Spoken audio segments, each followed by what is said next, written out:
Welcome back, Brooklyn Nets fans. So we have some very good news and kind of bad news. We'll start with the bad news. The Nets lost tonight 132-120 at the Memphis Grizzlies, and of course it sucks because the Nets need basically every game they can get at this point in order to avoid the play-in tournament. But I'm like 95% sure they will be in the play-in tournament. Unfortunately, it sucks. The Memphis Grizzlies made just about every shot tonight.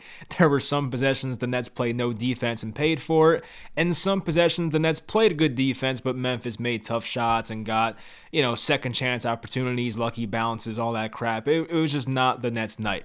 But it was the Nets' afternoon, and I'll talk about that right now. So the good news is that Kyrie Irving can now apparently finally play home games at the Barclays Center. This is supposed to be announced tomorrow, Thursday, officially. I don't want to get ahead of myself, but based on all reports, that mandate that does not allow these home players that are unvaccinated to play in New York will be lifted tomorrow, and Kyrie Irving should be able to make his home debut versus the Charlotte Hornets on Sunday, which is a game I already bought tickets for the second I heard about this happening. So I will be there in attendance and hopefully see Kyrie Irving play his first Nets home game since, I believe, Game 2 versus the Milwaukee Bucks, which was in the second round of the playoffs last year. So it's been a long time. I would say that was probably June or July or something. So yeah, we finally get to see Kyrie Irving at home. If the Nets wanted to go anywhere this year and actually have a chance to win the finals, they needed Kyrie Irving full time. This is big news. The Nets offense has been ridiculous with Kyrie Irving and Kevin Durant together since the James Harden trade. It's, not a shot at James Harden. The big three was great together offensively with James Harden, but James Harden's no longer a Brooklyn Net. So I'm just saying, with Kyrie Irving, Kevin Durant so far the past 5-6 games, whatever it's been since, the All-Star break, they have been putting up just monster offensive numbers, but unfortunately they've had some games where they have not played very good defense, tonight being one of them. The other one was against the Boston Celtics when Jason Tatum hung like 54 points on them, so that's not good either. But there's good and bad with tonight, I guess we'll put it that way. But I'll talk about the game first, and we'll talk about the Kyrie Irving situation, big picture, right after this. But anyway, tonight's game was frustrating. As I mentioned, Memphis did not miss many shots at all. The Grizzlies shot 19 of 38 from 3. That's 50%. We shot 9 of 25, so 36%. That was a big discrepancy right there in the game. Offensive rebounds, they won that by 6. They out-rebounded us by 7. So, the turnover battle wasn't too bad. There were some points where the Nets had some bad turnovers, especially that Kevin Durant turnover right before halftime. That was a very ugly one. But points off turnovers is where they killed us. It was 27-7 in favor of Memphis. So the points off turnovers were an absolute killer. Memphis is such a physical team. They play great defense. I give them a lot of credit. They are a fun team to watch. It's not fun when they are beating your team's ass like we saw the Nets tonight, but they are a fun team to watch. Even without John Morant, they have somehow found a way coming into this game.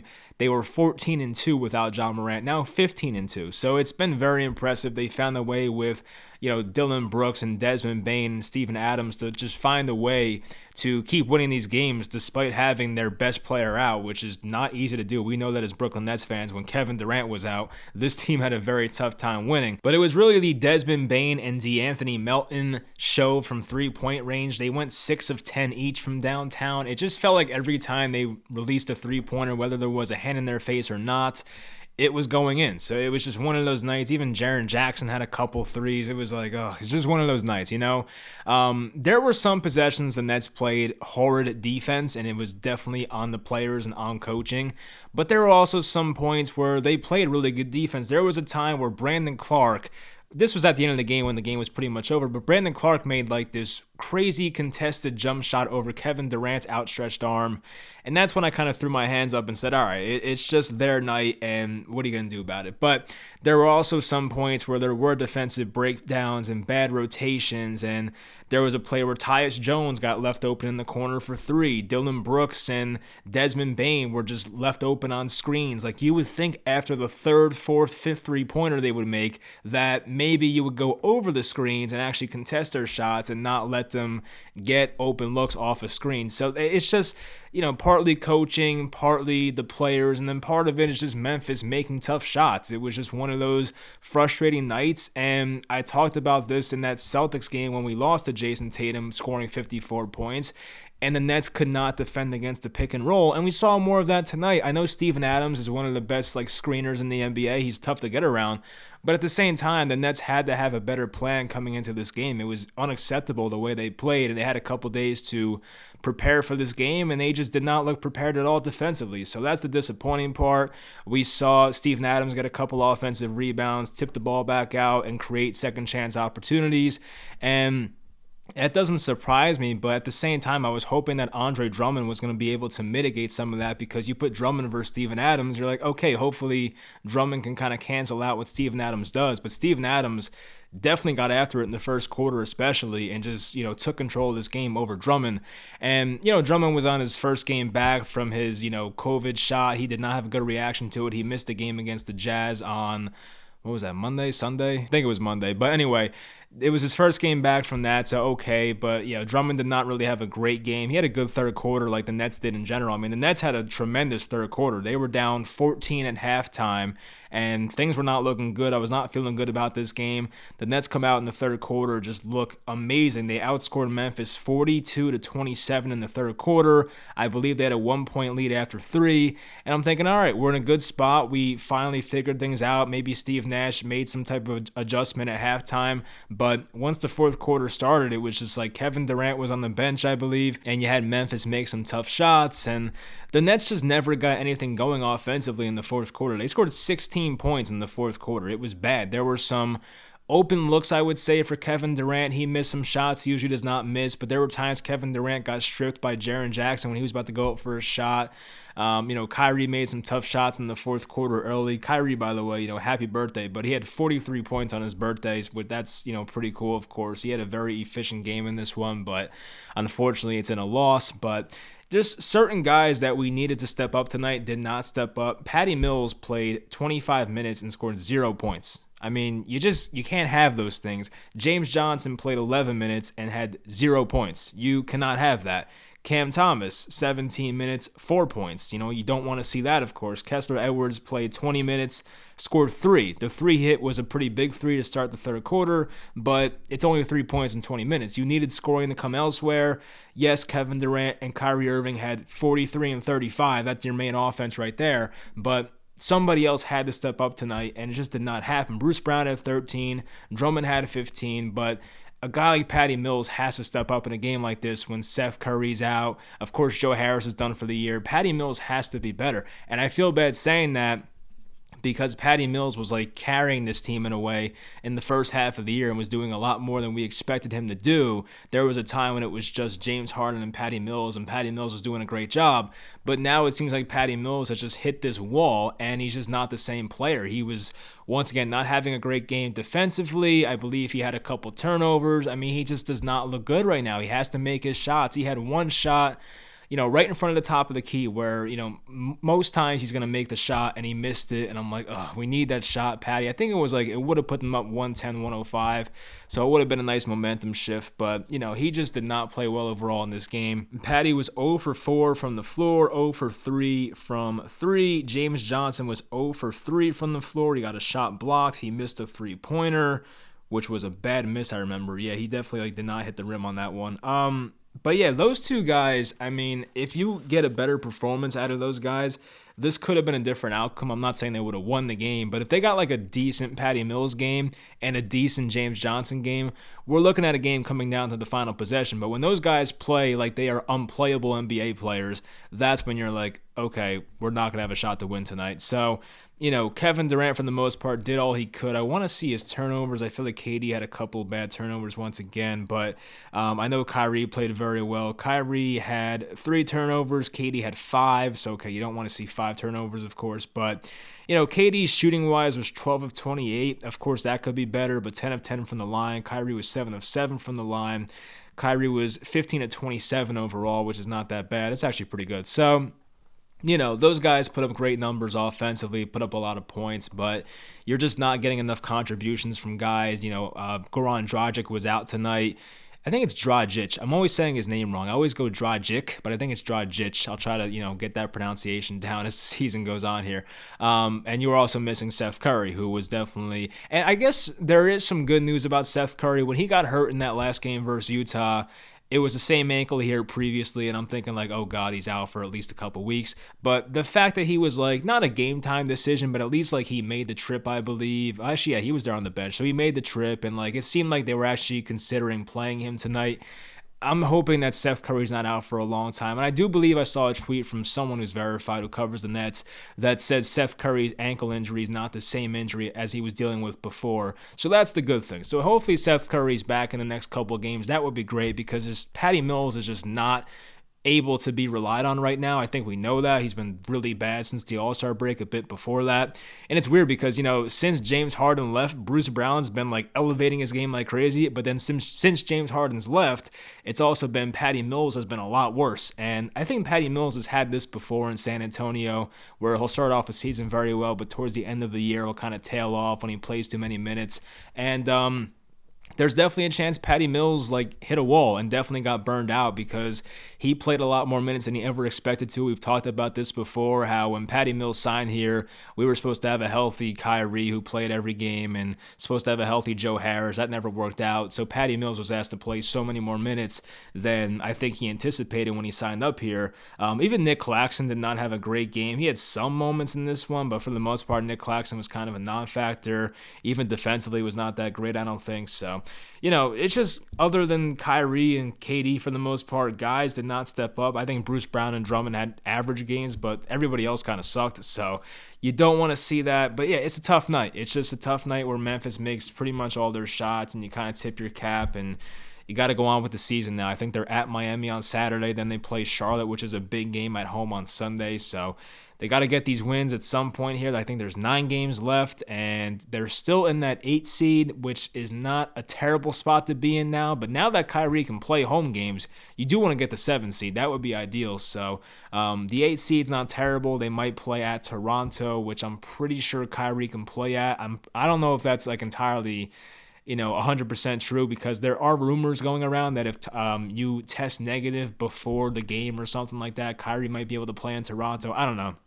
I just want to avoid that situation, but hopefully we'll be at Toronto. I'm hoping the Cavaliers fall back behind Toronto so KYRIE can play at, Cleveland, no problem. So that's what I'm hoping for at least. Anyway, so about the KYRIE situation, I think it was Jeff Passan broke the news, who's a baseball writer, and I think he did it because of the Mets and Yankees obviously being in New York, and then Shams Charania came out and said some stuff about it, and he talked about how KYRIE Irving will be cleared for home games. As I put the tweet in here, you guys can see it. But this private sector vaccine mandate will be lifted. Shout out to Boomer Esiason, who called this on, I think, Monday morning or Tuesday morning, whenever it was. I think Boomer called it. I think it was Tuesday morning. Boomer on the Boomer and Geo show on WFAN said that this mandate's going to be lifted on Thursday, and he was right. So shout out to Boomer there. But yeah, I've been teased many times before as a Nets fan. You guys as Nets fans have been teased many times before about this KYRIE Irving mandate being lifted. I remember when the news came out about the first mandate being lifted on March 7th, the first initial reports were that KYRIE can play at home. Then we came to find out he can only sit in the stands. So it was like, I'm not getting my hopes up once again. I truly am not going to believe it until I see KYRIE playing at the Barclays Center on Sunday. I feel like a lot can happen between now and then, but apparently, Eric Adams, the mayor of New York City, is supposed to be at Citi Field tomorrow where the Mets play, the New York Mets, and he's supposed to announce that they're lifting this mandate or whatever. So that's what I'm hoping happens, but as a Nets fan, I once again realized winning a championship is going to be very, very difficult in the first place, and without KYRIE Irving full-time, it was going to be nearly impossible. I don't know what the finals odds are right now. I can look at those before I sign off here, but I would think that with KYRIE Irving back full-time, assuming the Nets can get out of the play-in tournament, which I do think they will, and having a first-round matchup with either the Celtics, the Sixers, or the Bulls, or some team like that, or the Bucks, I'm hoping they can get past them because I do think this Nets team, when healthy in a 7-game series, can beat anybody. I've been saying that for a few weeks now. We've seen the KYRIE, KD sample size together. Their offense is unstoppable. The defense, not good. They have to fix that, and I'm really hoping that Ben Simmons can come back because I have had enough with these James Johnson minutes, and once Ben Simmons hopefully comes in and plays the James Johnson role but plays more minutes, we can get James Johnson out of our lives for good and focus on Ben Simmons being a better player overall. So if we get Kyrie full time and then get Ben Simmons back, I like our chances. I'm not saying we're going to win the finals. I don't feel that whatsoever. I don't want to be a pessimistic fan, of course, but at the same time, based on everything that's gone on this year, I just find it very, very hard to believe the Brooklyn Nets will win the finals this year. But if they did, it'd be amazing. It would be an incredible story. It's just hard for me to bank on that. So a lot would have to go right, and Kevin Durant, Kyrie Irving still have to stay healthy the rest of the year. That's a challenge in itself, and Kevin Durant was on the floor like 4 times tonight, which scares the hell out of me. Every single time Kevin Durant falls on the ground, I get nervous about it. Bruce Brown hit the ground hard. He was flexing his wrist. I thought he got hurt. He seemed like he was all right. But yeah, it's just like every game something new happens, it feels like, with injuries, and I don't know. We got to get Seth Curry back. You got to get Ben Simmons back. It's hard to imagine everybody healthy, and truthfully, not everybody's going to be healthy because Joe Harris is out for the rest of the year. So we're just hoping that the 2 Sixers guys, Simmons and Curry, can come back and we can get this squad, near full strength. So once that happens, if that happens, I'll feel pretty good about this team, but it's just a wait and see right now. So the Kyrie news is big, though. It's definitely big, and without that, it was going to be very tough for this team going forward. There are a lot more home games the rest of the year as compared to road games. I think after tonight, there's either like 2 or 3 road games left and like 8 home games. So, having Kyrie for home games is going to be massive, and I'm very excited to see how the crowd's going to react on Sunday. Once again, I'll be there, and I will definitely be cheering my ass off for Kyrie Irving and give him a very loud ovation, and I hope the entire arena erupts for him and gives him the welcome that he deserves. Of course, being like that hometown guy, yes, from New Jersey, but grew up a New Jersey Nets fan, he should get a very warm ovation. Like, I know there's going to be Kyrie haters out there, that's just how it is, but especially for a home game versus the freaking Hornets, like, it's not like a Knicks game where half the building's going to be a Knicks fandom. It's going to be mostly Nets fans. Like, you're going to hopefully have 95% Nets fans in there, and hopefully Kyrie Irving gets a very nice ovation. But anyway, I want to go down the schedule before we sign off like I always do and just kind of give like an updated prediction in a way, because my prediction was going very well at one point. I forget if I predicted them to win tonight, but I knew tonight was going to be tough. But yeah, they're at Miami Saturday. That's going to be a tough one, of course. They're a good team. I saw Jimmy Butler and Udonis Haslem got into a bit of a fight tonight, so maybe the chemistry's kind of off there. I don't know. But of course, they play a back-to-back, 3 games in 4 days, actually. So they play a back-to-back, which is going to be the Sunday game against the Hornets at home. So hopefully that's going to be a win, because that's a big game for the standings implications. Then home versus the Pistons. You should win that game if you have both guys, Kevin Durant, Kyrie Irving. A home game versus the Bucks, which is a big game, of course, March 31st. On the road at the Hawks, which is a big game because they're in like the 10 seed right now, so you want to beat them, of course. Home game versus the Rockets. You should win that one. On the road versus the Knicks, where I think Kyrie can play now, right? I'm pretty sure Kyrie can play at the Knicks because, yeah, they lifted the mandate, so he should be able to play.